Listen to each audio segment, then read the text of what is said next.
Hi friends, welcome करती हूँ आप सभी का आपके अपने यूट्यूब चैनल पर। तो फ्रेंड्स, जैसा कि आपको पता है, ऑल इंडिया में आप कहीं से भी है, कोई भी गवर्नमेंट जॉब सबसे पहले आती है हमारे चैनल के जरिए आपको सबसे पहले बता दी जाती है। मेरे पास काफ़ी कमेंट्स आ रहे हैं सब्सक्राइबर्स के, कोई जम्मू कश्मीर से है, कोई हरियाणा से है, राजस्थान, त्रिपुरा, सबके कमेंट्स आते रहते हैं। लेकिन देखिए, जब जो भी वैकेंसी सबसे पहले आएंगे, मैंने आपको बताया है, आपको सबसे पहले हमारे चैनल के जरिए ही पता चलेंगी। तो आप बेफिक्र रहिए, जैसे ही नोटिफिकेशन आता है आपको सबसे पहले बताई जाएगी। जिस भी स्टेट की वैकेंसी सबसे पहले आती है, असम के लिए भी मेरे पास काफ़ी कमेंट्स आते हैं। असम का सिर्फ एक ही नोटिस आया था, वो मैंने आपको बताया था। ठीक है, तो चलिए फ्रेंड्स, अब बात करेंगे। न्यू रिक्रूटमेंट आउट हो चुकी है ऑल इंडिया में, आप कहीं से भी आप एलिजिबल हो, अप्लाई कर सकते हो। कैसे अप्लाई करना है, क्या क्या प्रोसीजर रहेगा, सारा मैं आपको इसी वीडियो में क्लियर करूंगी।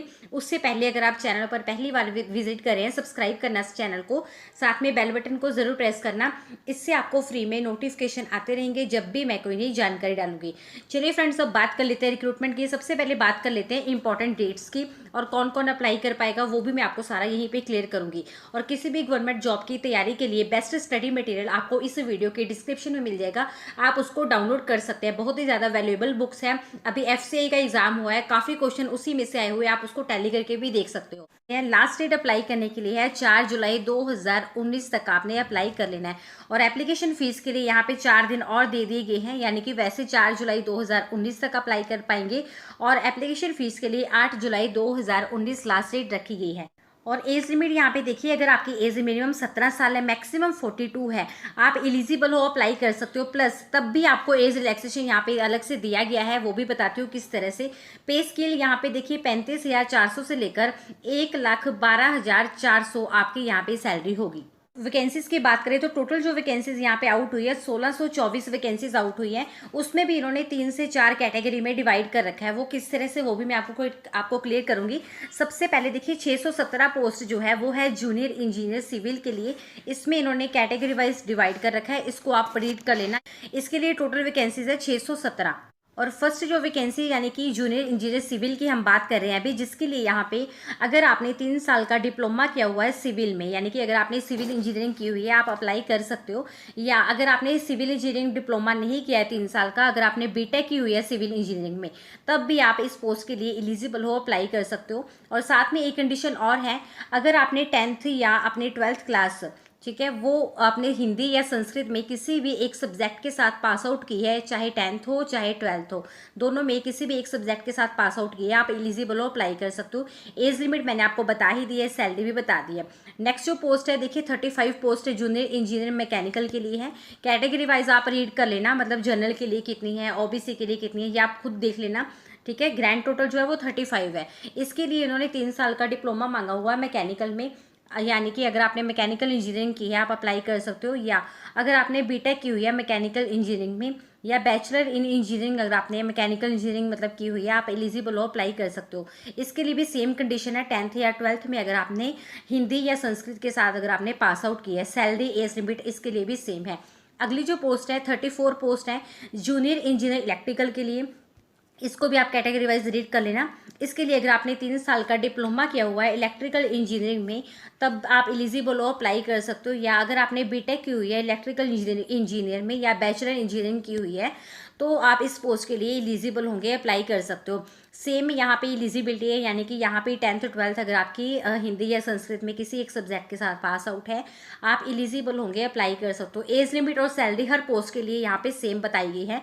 उसके बाद देखिए 27 पोस्ट है जूनियर इंजीनियर सिविल, लेकिन ये है जो म्यूनिसिपल कमेटी काउंसिल के लिए है। ठीक है, स्टार्टिंग में फर्स्ट वैकेंसी आपने देखा होगा, हमने बात की थी 617 पोस्ट के लिए जूनियर इंजीनियर सिविल के लिए। ये है जूनियर इंजीनियर सिविल, लेकिन म्यूनिसिपल कमेटी काउंसिल के लिए है 27। इसके लिए इन्होंने डिप्लोमा मांगा हुआ है सिविल इंजीनियरिंग में, सिंपल। अगर आपने सिविल इंजीनियरिंग में डिप्लोमा किया हुआ है, आप अप्लाई कर सकते हैं।